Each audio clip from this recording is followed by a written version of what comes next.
Hello नमस्कार जय Hind Vande Mataram friends. तो मित्रों आज વિડીયોમાં જે છે આપણે 1 થી 40 જેટલા જીકેના એમસીક્યુ જોવાના છે। મિત્રો આવનારી એક્ઝામ જે છે કોન્સ્ટેબલની એની જો તમે તૈયારી કરતા હોય તો વિડીયોમાં છેલ્લે સુધી જોતા રહેજો। આપણી ચેનલ ઉપર દરરોજ આવા જે છે જીકેના વિડીયો આપણે લઈને આવીએ છીએ। ચેનલ ઉપર નવા હોય તો ચેનલને ખાસ સબસ્ક્રાઇબ કરી લેજો। દરરોજ આપણી ચેનલ ઉપર આવા જીકેના વિડીયો જોવા મળશે। તો ચાલો શરૂ કરીએ। ક્વેશ્ચન નંબર 1, લોથલ માટે નીચેનામાંથી કયું વિધાન સત્ય નથી? લોથલ માટે મિત્રો કયું વિધાન એક ખોટું આપેલું છે જોવાનું છે આપણે। જોઈએ આપણે તે પ્રાચીન સમયનું સૌથી જૂનું બંદર છે। જોડિયા કબરના અવશેષો મળ્યા છે। લોથલનું સ્મશાન વાયવ્ય દિશામાં આવેલું છે। એટલે ઘોડાના અશ્મિ અવશેષ પ્રાપ્ત થયા છે। કયું વિધાન એક ખોટું આપેલું છે? તે પ્રાચીન સમયનું સૌથી જૂનું બંદર છે, સાચું વિધાન છે। જોડિયા કબરના અવશેષો મળી આવ્યા છે, આ વિધાન પણ આપણને સાચું આપેલું છે। લોથલનું સ્મશાન જે છે વાયવ્ય દિશામાં, આ વિધાન પણ સાચું છે। અને મિત્રો ઘોડાના અશ્મિ અવશેષ પ્રાપ્ત થયા છે, આ વિધાન એક આપણને જે છે ખોટું આપેલું છે। બરાબર, 3 વિધાન સાચા છે, એક જે છે ખોટું આપેલું છે, જોઈ લેજો। ત્યારબાદનો ક્વેશ્ચન જોઈએ। વિશાલ વોલ્વો બસમાં 300 કિલોમીટરની મુસાફરી કરે છે તો કેટલા સ્ટેજ ગણાશે? મિત્રો વિશાલ જે છે ને વોલ્વો બસમાં 300 કિલોમીટરની મુસાફરી કરે છે તો એના સ્ટેજ કેટલા ગણાશે? તો મિત્રો પહેલા તો આપણને એક ખ્યાલ હોવો જોઈએ, એક સ્ટેજ એટલે 6 કિલોમીટર થશે। એક સ્ટેજ એટલે કેટલા? તો 6 કિલોમીટર થાય।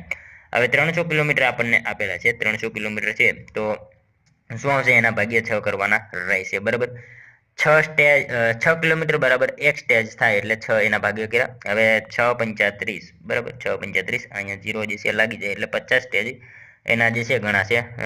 ખાસ યાદ રાખીશું। ત્યારબાદનો ક્વેશ્ચન જોઈએ। ટાઈપ રાઇટરના પિતા કોણ છે? ટાઈપ રાઇટરના પિતા જે છે એ કોણ છે?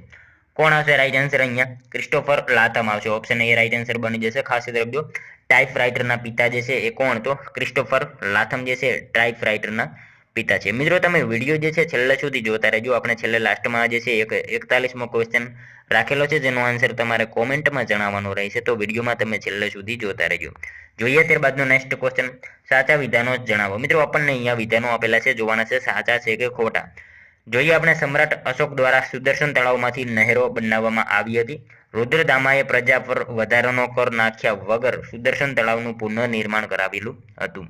શું આવશે? બંને વિધાનો સાચા છે। બરાબર, ઓપ્શન સી રાઈટ આન્સર બની જશે, ખાસ યાદ રાખજો।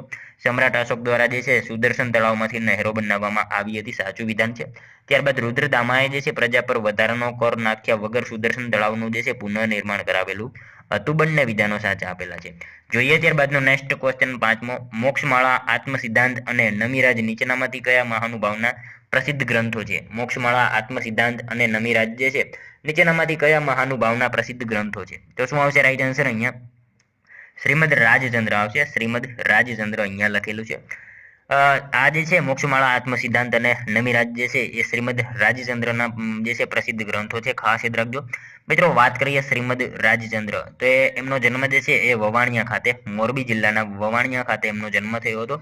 એમના બાળપણની નામની વાત કરીએ તો લક્ષ્મીનંદન એમનું બાળપણનું નામ હતું। મહાત્મા ગાંધીજીના આધ્યાત્મિક ગુરુ હતા। એમનું સમાધિ સ્થળ ખાસ યાદ રાખજો અગાસ। બરાબર, અગાસ જે છે એમનું સમાધિ સ્થળ છે, ખેડા જિલ્લામાં આવેલું છે। તમામ માહિતી એમના વિશે ખ્યાલ રાખજો। મિત્રો તમને વિડીયો ગમતો હોય તો એક લાઈક કરજો। અમે તમારી પાસે માત્ર એક લાઈકની આશા રાખીએ છીએ, તો એક લાઈક તમે જરૂર કરી દેજો। જોઈએ ત્યારબાદનો નેક્સ્ટ ક્વેશ્ચન। ઈસવીસન 1994-95માં શ્રી છબીલદાસ મહેતા મુખ્યમંત્રી તરીકે હતા ત્યારે ગુજરાતના નાયબ મુખ્યમંત્રી નીચેનામાંથી કોણ હતા? મિત્રો ઈસવીસન 1994-95માં શ્રી છબીલદાસ મહેતા મુખ્યમંત્રી તરીકે હતા, એ વખતે ગુજરાતના નાયબ મુખ્યમંત્રી તરીકે નીચેનામાંથી કોણ હતા? તો કોણ આવશે રાઈટ આન્સર? અહીંયા નરહરી અમીન આવશે। ઓપ્શન ડી રાઈટ આન્સર બની જશે, ખાસ યાદ રાખજો મિત્રો। ઈસવીસન 1994-95માં જ્યારે શ્રી છબીલદાસ મહેતા મુખ્યમંત્રી તરીકે હતા એ વખતે ગુજરાતના નાયબ મુખ્યમંત્રી કોણ? તો નરહરી અમીન જે છે નાયબ મુખ્યમંત્રી તરીકે હતા। ત્યારબાદનો ક્વેશ્ચન જોઈએ 7મો। કોના સમયમાં ધોરાજી તથા ઉપલેટામાં વીજળીની સુવિધા શરૂ થઈ હતી? કોના સમયમાં જે છે ધોરાજી તથા ઉપલેટામાં જે છે એ વીજળીની સુવિધા શરૂ થઈ હતી? તો કોના સમયમાં આવશે? ભગવતસિંહજી આવશે। ઓપ્શન ડી રાઈટ આન્સર બની જશે। અહીંયા ખાસ યાદ રાખજો કોના સમયમાં? તો ભગવતસિંહજી જે છે એમના સમયમાં ધોરાજી તથા ઉપલેટામાં વીજળીની જે છે એ શરૂઆત થયેલી હતી। ત્યારબાદનો ક્વેશ્ચન જોઈએ। ઇન્ફોર્મેશન ટેકનોલોજી એક્ટ કઈ સાલમાં પસાર કરવામાં આવ્યો? ઇન્ફોર્મેશન ટેકનોલોજી એક્ટ જે છે કઈ સાલમાં પસાર કરાયો? તો કઈ સાલ આવશે રાઈટ આન્સર? અહીંયા સાલ 2000 આવશે। મિત્રો તારીખ પણ આપણને ખ્યાલ હોવી જોઈએ। 17 ઓક્ટોબર 2000ની સાલમાં જે છે ઇન્ફોર્મેશન ટેકનોલોજી એક્ટ જે છે પસાર કરવામાં આવ્યો હતો। રાષ્ટ્રપતિ શ્રી KR નારાયણ દ્વારા મંજૂરી આપવામાં આવી હતી આમાં, બરાબર, એ પણ આપણને ખ્યાલ હોવો જોઈએ. રાષ્ટ્રપતિ શ્રી KR નારાયણ દ્વારા મંજૂરી આપવામાં આવી હતી. IT એક્ટ 2000 જે છે પસાર કરનાર ભારત જે છે વિશ્વનો 12મો દેશ બન્યો હતો એ વખતે. અને આ પહેલા પણ ભારતના જે છે વાણિજ્ય મંત્રાલય દ્વારા એક મુસદ્દો જે છે ઈ કોમર્સ અધિનિયમ 1998 ના રૂપમાં જે છે બનાવવામાં આવેલો હતો. તમામ માહિતી ખ્યાલ હોવી જોઈએ. ત્યારબાદનો ક્વેશ્ચન જોઈએ, નીચેનામાંથી કયા વિધાને કલિંગને જૈન ધર્મનું ઉદ્ભવ સ્થાન કહ્યું છે? નીચેનામાંથી કયા વિધાને જે છે કલિંગને જૈન ધર્મનું ઉદ્ભવ સ્થાન કહ્યું છે? તો કોણ આવશે રાઈટ આન્સર?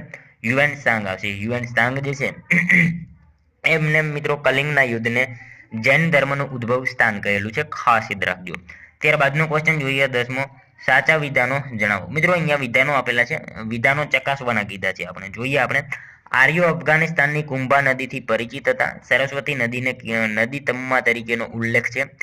આર્યોની સંસ્કૃતિ અશ્વ કેન્દ્રિત હતી અને આર્યોનો વસવાટ ક્ષેત્ર સપ્ત સિંધુનો પ્રદેશ હતો. તમામ વિધાનો આપણને મિત્રો સાચા આપેલા છે. જોઈએ આપણે, આર્યો અફઘાનિસ્તાનની કુંભા નદીથી પરિચિત હતા, સાચું વિધાન છે. સરસ્વતી નદીને નદી તમ્મા તરીકેનો ઉલ્લેખ છે, બીજું વિધાન પણ સાચું છે. આર્યોની સંસ્કૃતિ અશ્વ કેન્દ્રિત હતી, ત્રીજું વિધાન પણ સાચું છે. અને આર્યોનો વસવાટ જે છે ક્ષેત્ર સપ્ત સિંધુનો પ્રદેશ હતો. તમામ વિધાનો સાચા આપેલા છે. જોઈએ ત્યારબાદનો નેક્સ્ટ ક્વેશ્ચન, નીચેનામાંથી કયા જિલ્લાના દાતા તાલુકામાં 1403 હેક્ટર વિસ્તારમાં તાંબુ, સીસુ અને જસતના ક્ષેત્રો રહેલા છે? નીચેનામાંથી કયા જિલ્લાના દાતા તાલુકામાં જે છે 1403 હેક્ટર વિસ્તારમાં તાંબુ, સીસુ અને જસતના ક્ષેત્રો રહેલા છે? તો શું આવશે રાઈટ આન્સર? અહીંયા બનાસકાંઠા જિલ્લામાં આવશે. દાતા તાલુકો જે છે બનાસકાંઠા જિલ્લામાં આવેલો છે. આ દાતા તાલુકામાં 1403 હેક્ટર વિસ્તારમાં તાંબુ, સીસુ અને જસત જે છે એના ક્ષેત્રો રહેલા છે, ખાસ યાદ રાખજો. મિત્રો આમાં વાત કરીએ હવે, તાંબાનો ઉપયોગ જે છે ને રાસાયણિક સંકુલોમાં ખાંડના શુદ્ધિકરણમાં જે છે એનો ઉપયોગ થાય છે. તાંબાનો ઢોળ ચડાવવામાં પણ એનો ઉપયોગ થાય છે. વીજળીના તાર તરીકે એનો ઉપયોગ થાય છે. સીસાની વાત કરીએ, સીસાનો ઉપયોગ જે છે વીજળીના તારની બનાવટમાં થાય છે. સ્ટોરેજની બેટરીની બનાવટમાં થાય છે. ઝિંક ઓક્સાઇડ બનાવવા પણ થાય છે. અને મિત્રો જસતનો ઉપયોગ જે છે સૂકી બેટરી બનાવવામાં થાય છે અને ગેલ્વેનાઇઝિંગના પતરા તથા જસતનો ઢોળ ચડાવવામાં પણ એનો ઉપયોગ થાય છે, ખાસ યાદ રાખીશું. ત્યારબાદનો ક્વેશ્ચન જોઈએ, અંગુત્તર નિકાય નામનો ગ્રંથ મૂળ કઈ ભાષામાં લખાયેલો છે? અંગુત્તર નિકાય નામનો ગ્રંથ જે છે એને મૂળ કઈ ભાષામાં લખાયેલો છે? તો મૂળ કઈ ભાષા આવશે? પાલી ભાષામાં લખાયેલો છે, ખાસ યાદ રાખજો. ઓપ્શન સી રાઈટ આન્સર આપણો બની જશે. અહીંયા અંગુત્તર નિકાય નામનો ગ્રંથ કઈ ભાષા? તો પાલી ભાષામાં લખાયેલો છે. મિત્રો અંગુત્તર નિકાય નામનો જે ગ્રંથ છે એ ગૌતમ બુદ્ધ અને એમના જે શિષ્યો હતા એમના દ્વારા જે છે આપવામાં આવેલા જે ઉપદેશો હતા એ ઉપદેશો જે છે એ આ ગ્રંથની અંદર આપેલા છે. આ વિશે આપણને ખ્યાલ હોવો જોઈએ.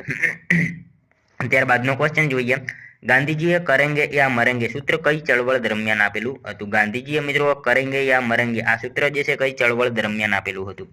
તો કઈ ચળવળ આવશે? રાઈટ આન્સર અહીંયા હિન્દ છોડો ચળવળ આવશે, ખાસ યાદ રાખજો. હિન્દ છોડો ચળવળ 1942 આ દરમિયાન જે છે ગાંધીજીએ કરેંગે યા મરેંગે આ સૂત્ર આપેલું હતું, ખાસ યાદ રાખજો. ત્યારબાદનો ક્વેશ્ચન જોઈએ 14મો, સ્ત્રીની ભૂમિકા ભજવવાના કારણે ભોજકમાંથી સુંદરી બનેલા નાટ્ય કલાકાર જયશંકર સુંદરીની આત્મકથાનું નામ શું છે? મિત્રો સ્ત્રીની ભૂમિકા ભજવવાના કારણે ભોજકમાંથી સુંદરી બનેલા નાટ્ય કલાકાર જયશંકર સુંદરીની આત્મકથાનું નામ શું છે? તો શું આવશે રાઈટ આન્સર? થોડા આંસુ થોડા ફૂલ આમની આત્મકથા છે, ખાસ યાદ રાખજો. ત્યારબાદનો ક્વેશ્ચન જોઈએ, સત્રિયા કયા રાજ્યનું શાસ્ત્રીય નૃત્ય છે? સત્રિયા જે છે કયા રાજ્યનું શાસ્ત્રીય નૃત્ય છે? તો આસામ રાજ્યનું આવશે, ખાસ યાદ રાખજો. ઓપ્શન સી રાઈટ આન્સર બની જશે. અહીંયા સત્રિયા કયા રાજ્યનું? તો આસામ રાજ્યનું શાસ્ત્રીય નૃત્ય છે. ત્યારબાદનો ક્વેશ્ચન જોઈએ, ખીર ભવાની મંદિર કયા રાજ્ય અથવા તો કેન્દ્ર શાસિત પ્રદેશમાં છે? ખીર ભવાની મંદિર જે છે એ કયા રાજ્ય અથવા તો કેન્દ્ર શાસિત પ્રદેશમાં આવેલું છે? તો જમ્મુ કાશ્મીરમાં આવશે. ઓપ્શન ડી રાઈટ આન્સર બની જશે. ખાસ યાદ રાખજો, ખીર ભવાની મંદિર જે છે કયા? તો જમ્મુ કાશ્મીરમાં આવેલું છે. ત્યારબાદનો ક્વેશ્ચન જોઈએ, નીચેનામાંથી કયું ઉત્તર ભારતીય મંદિર સ્થાપત્યનું લક્ષણ નથી? નીચેનામાંથી કયું જે છે એ ઉત્તર ભારતીય મંદિર સ્થાપત્યનું લક્ષણ નથી? તો શું આવશે રાઈટ આન્સર? અહીંયા ગોપુરમ આવશે. ગોપુરમ જે છે મિત્રો ઉત્તર ભારતીય મંદિર સ્થાપત્યનું જે છે એક લક્ષણ નથી, ખાસ યાદ રાખજો. મિત્રો ખાસ કરીને દ્રવિડ શૈલીના જે મંદિરો છે, દક્ષિણ ભારતના જે મંદિરો છે એમાં જોવા મળતું ગોપુરમ છે, નહીં કે ઉત્તર ભારતીય મંદિર, બરાબર. ત્યારબાદનો ક્વેશ્ચન જોઈએ, કાળચક્ર વિધિ નીચેનામાંથી કયા ધર્મ સાથે સંકળાયેલ છે? કાળચક્ર વિધિ જે છે નીચેનામાંથી કયા ધર્મ સાથે સંકળાયેલ છે? તો કયા ધર્મ સાથે આવશે? બૌદ્ધ ધર્મ આવશે. ઓપ્શન બી રાઈટ આન્સર બની જશે. ખાસ યાદ રાખજો, કાળચક્ર વિધિ નીચેનામાંથી કયા ધર્મ સાથે? તો બૌદ્ધ ધર્મ સાથે કાળચક્ર વિધિ જે છે એ સંકળાયેલ છે. ત્યારબાદનો ક્વેશ્ચન જોઈએ, સાચા વિધાનો જણાવો. મિત્રો આપણને વિધાનો આપેલા છે, જોવાના છે સાચા છે કે ખોટા. તાંજોર શૈલીની શરૂઆત મરાઠાએ કરી હતી. તાંજોર શૈલીને મોટા ભાગે કાચ અને લાકડા પર નિર્મિત કરવામાં આવે છે. શું આવશે રાઈટ આન્સર અહીંયા? બંને વિધાનો સાચા આપેલા છે. ખાસ યાદ રાખજો, તાંજોર શૈલીની શરૂઆત જે છે મરાઠાએ કરી હતી અને તાંજોર શૈલીને મોટા ભાગે કાચ અને લાકડા ઉપર નિર્મિત કરવામાં આવે છે. બંને વિધાનો સાચા જ આપેલા છે. તાંજોર શૈલીની મિત્રો શરૂઆત મરાઠાએ કરી હતી, 18મી સદીમાં કરી હતી. બરાબર, એ પણ આપણને ખ્યાલ હોવો જોઈએ. અને મિત્રો આ કળાને મોટા ભાગે કાચ અને લાકડા ઉપર નિર્મિત કરવામાં આવે છે. અને મિત્રો આ શૈલીની ચિત્રકારીમાં અલંકારો અને કોતરાયેલા કાચને જે છે એ કાચનો પ્રયોગ કરવામાં આવે છે. મોટા ભાગે ચિત્રકલાઓમાં હસ્તા કૃષ્ણની વિવિધ મુદ્રાઓ અને બાળ લીલાઓના જે છે ચિત્રો દોરવામાં આવે છે. એ પણ આપણને ખ્યાલ હોવો જોઈએ. જોઈએ ત્યારબાદનો નેક્સ્ટ ક્વેશ્ચન, ઐતિહાસિક ચંદ્રગિરી કિલ્લો કયા રાજ્યમાં આવેલ છે? ઐતિહાસિક ચંદ્રગિરી કિલ્લો જે છે કયા રાજ્યમાં સ્થિત છે? તો શું આવશે રાઈટ આન્સર? આંધ્રપ્રદેશમાં આવશે. ઓપ્શન એ રાઈટ આન્સર બની જશે. અહીંયા ખાસ યાદ રાખજો, ઐતિહાસિક ચંદ્રગિરી કિલ્લો કયા રાજ્યમાં? તો આંધ્રપ્રદેશ રાજ્યમાં આવેલ છે.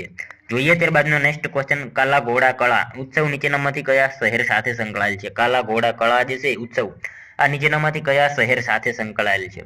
તો શું આવશે? મુંબઈ આવશે. મુંબઈ મહારાષ્ટ્ર જે છે એની સાથે સંકળાયેલ છે કાલા ઘોડા કળા ઉત્સવ. ખાસ યાદ રાખજો. જોઈએ ત્યારબાદનો નેક્સ્ટ ક્વેશ્ચન, પ્રખ્યાત પરંપરાગત નૃત્ય રૂફ અથવા રાઉફ કોની સાથે સંકળાયેલ છે? પ્રખ્યાત પરંપરાગત નૃત્ય જે છે રૂફ અથવા તો રાઉફ જે છે એ કોની સાથે સંકળાયેલ છે? તો કોની સાથે આવશે? જમ્મુ કાશ્મીર સાથે સંકળાયેલ છે. ખાસ યાદ રાખજો, પ્રખ્યાત પરંપરાગત નૃત્ય જે છે રૂફ અથવા તો રાઉફ કોની સાથે? તો જમ્મુ કાશ્મીર સાથે સંકળાયેલ છે. નેક્સ્ટ ક્વેશ્ચન જોઈએ ત્યારબાદનો, સારે જહાં સે અચ્છા ગીત કોણે લખ્યું છે? સારે જહાં સે અચ્છા આ ગીત જે છે કોણે લખેલું છે? તો કોણ આવશે અહીંયા રાઈટ આન્સર? મોહમ્મદ ઇકબાલ આવશે. બરાબર, ખાસ યાદ રાખજો, મોહમ્મદ ઇકબાલ જે છે એમણે આ ગીત લખેલું છે. ખાસ યાદ રાખજો મિત્રો. આમાં જે છે ને રાષ્ટ્રીય ગીત આપણે આ રાખવાનું હતું, પણ પછી એ જે છે રાખવાનું નક્કી ન થયું. બરાબર, એ પણ આપણને ખ્યાલ હોવો જોઈએ. નેક્સ્ટ ક્વેશ્ચન જોઈએ ત્યારબાદનું, નીચેનામાંથી કોણ બંગાળના ગ્રેટા ગાર્બો તરીકે જાણીતા હતા? નીચેનામાંથી કોણ જે છે એ બંગાળના ગ્રેટા ગાર્બો તરીકે જાણીતા હતા? તો કોણ આવશે? સુચિત્રા સેન આવશે. સુચિત્રા સેન ખાસ યાદ રાખજો, બંગાળના ગ્રેટા ગાર્બો તરીકે એ જાણીતા હતા. નેક્સ્ટ ક્વેશ્ચન જોઈએ ત્યારબાદનો, તાજા નાખેલા ચૂનાના પ્લાસ્ટર પર ભીત ચિત્રની તકનીક શેના તરીકે જાણીતી છે? તાજા નાખેલા ચૂનાના પ્લાસ્ટર ઉપર જે છે ભીત ચિત્રની તકનીક શેના તરીકે જાણીતી છે? તો શેના તરીકે આવશે રાઈટ આન્સર? ફેસ્કો તરીકે જાણીતી છે. ખાસ યાદ રાખજો, ઓપ્શન બી રાઈટ આન્સર બની જશે. તાજા નાખેલા ચૂનાના પ્લાસ્ટર ઉપર જે છે ભીત ચિત્રની તકનીક શેના તરીકે? તો ફેસ્કો તરીકે એ જાણીતી છે. નેક્સ્ટ ક્વેશ્ચન જોઈએ ત્યારબાદનો, જાહેર વહીવટ શેનો અભ્યાસ છે? જાહેર વહીવટ જે છે શેનો અભ્યાસ છે? તો શેનો અભ્યાસ આવશે અહીંયા રાઈટ આન્સર? જાહેર નીતિનું અમલીકરણ આનો અભ્યાસ છે. ઓપ્શન સી રાઈટ આન્સર અહીંયા આપણો બની જશે. ત્યારબાદનો ક્વેશ્ચન જોઈએ, બાદામી ગુફા મંદિર કયા રાજ્યમાં આવેલ છે? બાદામી ગુફા મંદિર જે છે એ કયા રાજ્યમાં આવેલ છે? તો શું આવશે રાઈટ આન્સર અહીંયા? કર્ણાટકમાં આવશે. ઓપ્શન ડી રાઈટ આન્સર બનશે. ખાસ યાદ રાખજો, બાદામી ગુફા મંદિર કયા રાજ્યમાં? તો કર્ણાટક રાજ્યમાં આવેલ છે. મિત્રો બાદામી ગુફા મંદિર જે છે કર્ણાટકમાં આવશે અને ઈસવીસન 578 થી 579 ની વચ્ચે જે છે આ બાદામી ગુફાઓની રચના થઈ હતી. બાદામી ગુફા મંદિર જે છે મૂર્તિઓની સાથે સાથે પોતાના ભીત ચિત્રો માટે પણ પ્રસિદ્ધ છે. વિરહ પામેલી નાયિકાનું ચિત્ર બાદામી ગુફામાં જાણીતું છે. ઉદાહરણ તરીકે ઇન્દ્રસભાનું ચિત્ર અને વિશ્રામ કરતા રાજા રાણીનું ચિત્ર. આ બધી આપણને માહિતી ખ્યાલ હોવી જોઈએ. નેક્સ્ટ ક્વેશ્ચન જોઈએ ત્યારબાદનો, સાચા વિધાનો જણાવો. કન્નડ સાહિત્યની શરૂઆત બૌદ્ધ વિદ્વાનોએ કરી હોવાનું મનાય છે. 3 જૈન કવિઓ પંપા, પોન્ના અને રન્નાએ કન્નડ સાહિત્યના ત્રિરત્ન કહેવાય છે. શું આવશે રાઈટ આન્સર અહીંયા? બીજું વિધાન એક જ સાચું છે. બરાબર, પહેલું વિધાન આપણને ખોટું આપેલું છે. કન્નડ સાહિત્યની શરૂઆત બૌદ્ધ વિદ્વાનોએ નહીં આવે, જૈન વિદ્વાનોએ જે છે કન્નડ સાહિત્યની શરૂઆત કરેલી હતી. માત્ર બીજું વિધાન એક જ આપણને સાચું આપેલું છે. ખાસ યાદ રાખજો. ત્યારબાદનો ક્વેશ્ચન જોઈએ, રાજકારણ અને જાહેર વહીવટને રાખવાનો પ્રસ્તાવ સૌપ્રથમ કોણે કર્યો હતો? રાજકારણ અને જાહેર વહીવટને રાખવાનો પ્રસ્તાવ જે છે એ સૌપ્રથમ કોણે કર્યો હતો? તો વુડ્રો વિલ્સન આવશે. ઓપ્શન એ રાઈટ આન્સર બની જશે. અહીંયા ખાસ યાદ રાખજો, રાજકારણ અને જાહેર વહીવટને જે છે રાખવાનો પ્રસ્તાવ સૌપ્રથમ કોણે? તો વુડ્રો વિલ્સન જે છે એમણે કરેલો હતો. નેક્સ્ટ ક્વેશ્ચન જોઈએ ત્યારબાદનો, ભારતીય નાગરિક સેવામાં સીધી ભરતી થનાર સૌપ્રથમ ભારતીય કોણ હતા? ભારતીય નાગરિક સેવામાં સીધી ભરતી થનાર જે છે સૌપ્રથમ ભારતીય કોણ હતા? તો કોણ આવશે રાઈટ આન્સર અહીંયા? સત્યેન્દ્રનાથ ટાગોર આવશે. રવિન્દ્રનાથ ટાગોરના ભાઈ હતા સત્યેન્દ્રનાથ ટાગોર. ભારતીય નાગરિક સેવામાં સીધી ભરતી થનારા સૌપ્રથમ ભારતીય વ્યક્તિ હતા. નેક્સ્ટ ક્વેશ્ચન જોઈએ ત્યારબાદનો, અર્થતંત્રમાં કુઝનેટનો સિદ્ધાંત શેને સંબંધિત છે? અર્થતંત્રમાં મિત્રો કુઝનેટનો સિદ્ધાંત જે છે એ શેને સંબંધિત છે? તો શેને આવશે? અસમાનતાને સંબંધિત છે. ઓપ્શન બી રાઈટ આન્સર બનશે. અહીંયા ખાસ યાદ રાખજો, અર્થતંત્રમાં કુઝનેટનો સિદ્ધાંત જે છે ને તો અસમાનતાને સંબંધિત છે. ત્યારબાદનો ક્વેશ્ચન જોઈએ, નીચેનામાંથી કયો ભારતમાં વાણિજ્યિક પાક છે? નીચેનામાંથી કયો પાક જે છે ભારતમાં વાણિજ્યિક પાક છે? તો સરસવ, તમાકુ, શણ આપેલ તમામ જે છે એ વાણિજ્યિક પાક છે. ખાસ યાદ રાખજો, ઓપ્શન ડી રાઈટ આન્સર બનશે. ત્યારબાદનો ક્વેશ્ચન જોઈએ, 2011ની વસ્તી ગણતરી અનુસાર કયા રાજ્યમાં નકારાત્મક વસ્તી વૃદ્ધિ થયેલ છે?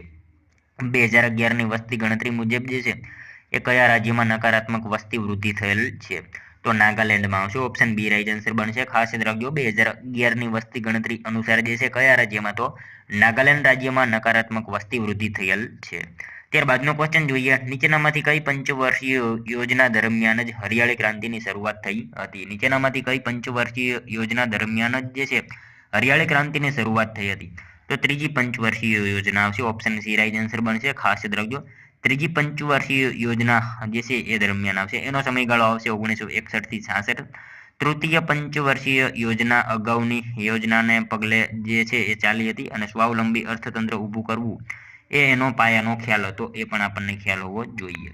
ત્યારબાદનો ક્વેશ્ચન જોઈએ, સાચા વિધાનો જણાવો. મિત્રો આપણને વિધાનો આપેલા છે, જોવાના છે સાચા છે કે ખોટા. અનુચ્છેદ 76માં એટર્ની જનરલના પદની જોગવાઈ કરાઈ છે. તે રાજ્યનો મુખ્ય કાનૂની અધિકારી છે. બંને વિધાનો સાચા આપેલા છે. અનુચ્છેદ 76માં એટર્ની જનરલના પદની જે છે જોગવાઈ કરવામાં આવેલી છે, સાચું વિધાન છે અને એ રાજ્યનો મુખ્ય કાનૂન અધિકારી છે. બંને વિધાનો સાચા જ આપેલા છે. જોઈએ ત્યારબાદનો નેક્સ્ટ ક્વેશ્ચન, સાચા વિધાનો જણાવો. ઓરી વાયરસ જન્ય રોગ છે, અડકવા વાયરસ જન્ય રોગ છે. બંને વિધાનો મિત્રો સાચા આપેલા છે. બંને જે છે ને વાયરસ જન્ય રોગો છે. મિથુન, ઇન્દ્રધનુષ અંતર્ગત આ બે રોગોની જે છે રસીકરણનો કાર્યક્રમ 2014 થી શરૂ થાય છે અને હડકવાની રસીના શોધક જે છે એ પૂછાય તો લુઈ પાસ્વર. બરાબર, એ પણ આપણને સાથે સાથે ખ્યાલ હોવો જોઈએ. ત્યારબાદનો ક્વેશ્ચન જોઈએ, 32 પૂતળીની વેદના નીચે પૈકી કોની કૃતિ છે? 32 પૂતળીની વેદના આ કૃતિ છે, આ નીચેનામાંથી કોની છે? તો ઇલા આરબ મહેતાની છે. ઓપ્શન ડી રાઈટ આન્સર બનશે. ખાસ યાદ રાખજો, 32 પૂતળીની વેદના આ કૃતિ છે ઇલા આરબ મહેતા એમની આ કૃતિ છે. મિત્રો વાત કરીએ ઇલા આરબ મહેતા, એમનો જન્મ મુંબઈમાં થયો હતો. એમની નવલકથા મિત્રો વાત કરીએ, એમની નવલકથાઓ ઘણી બધી છે. થીજેલો આકાર, 32 પૂતળીની વેદના, વારસદાર, 5 પગલા પૃથ્વી ઉપર, પરીક્ષા ત્રિકોણની, 3 રેખાઓ, આવતીકાલનો સૂરજ, આ બધી મિત્રો એમની નવલકથાઓ છે. આપણને ખ્યાલ હોવો જોઈએ બધી વિશે. ત્યારબાદનો ક્વેશ્ચન જોઈએ, સમગ્ર વિશ્વમાં એકમાત્ર કચ્છના નાના રણમાં જોવા મળતું પ્રાણી કયું છે? સમગ્ર વિશ્વમાં મિત્રો એકમાત્ર કચ્છના નાના રણમાં જોવા મળતું પ્રાણી જે છે એ નીચેનામાંથી કયું છે? તો ઘુડખર આવશે. ઓપ્શન સી રાઈટ આન્સર અહીંયા બની જશે. સમગ્ર વિશ્વમાં એકમાત્ર કચ્છના નાના રણમાં જોવા મળતું પ્રાણી કયું? તો ઘુડખર જે છે આપણો રાઈટ આન્સર બની જશે. ત્યારબાદનો ક્વેશ્ચન જોઈએ, જ્યાં વિશ્વનો સૌથી વધુ વરસાદ નોંધાયેલ છે તે ચેરાપુંજી ભારતના કયા રાજ્યમાં આવેલ છે? જ્યાં મિત્રો વિશ્વનો સૌથી વધુ વરસાદ નોંધાયેલો છે એ ભારતનું ચેરાપુંજી કયા રાજ્યમાં આવશે? મેઘાલયમાં આવશે. આપણે સૌ જાણીએ છીએ ચેરાપુંજી ક્યાં? તો મેઘાલયમાં આવેલું છે. ત્યારબાદનો ક્વેશ્ચન જોઈએ 40મો, બુદ્ધ દ્વારા આપવામાં આવેલા 4 ઉમદા સત્યો શેના પર આધારિત છે? બુદ્ધ દ્વારા આપવામાં આવેલા 4 ઉમદા સત્યો જે છે શેના ઉપર આધારિત છે? તો શેના ઉપર આવશે? દુઃખ અને તેની નાબૂદી ઉપર આધારિત છે. ઓપ્શન એ રાઈટ આન્સર બની જશે. બુદ્ધ દ્વારા આપવામાં આવેલા 4 ઉમદા સત્યો શેના ઉપર? તો દુઃખ અને એની નાબૂદી એના ઉપર આધારિત છે. મિત્રો જોઈએ લાસ્ટ 41મો ક્વેશ્ચન, જેનો આન્સર મિત્રો તમારે કોમેન્ટમાં જણાવવાનો રહેશે. સુવર્ણ મંદિર ક્યાં આવેલું છે? સુવર્ણ મંદિર જે છે ક્યાં આવેલું છે? મિત્રો એક આનો આન્સર તમારે કોમેન્ટમાં જણાવવાનો રહેશે. સાથે સાથે મિત્રો આ 40માંથી તમારા કેટલા સાચા પડ્યા એ પણ તમારે કોમેન્ટમાં જણાવવાનું રહેશે. જો વિડીયો તમને પસંદ આવ્યો હોય તો એક લાઇક કરજો, તમારા મિત્રો જોડે શેર કરજો, જેથી એમને પણ ઉપયોગી બને. અને આપણી ચેનલ ઉપર નવા હોય તો ચેનલને ખાસ સબસ્ક્રાઇબ કરી લેજો. દરરોજ આપણી ચેનલ ઉપર આવા જીકેના વિડીયો તમને જોવા મળશે. તો મળશું હવે આપણે કાલે બીજા વિડીયોમાં. ત્યાં સુધી જય હિન્દ, વંદે માતરમ.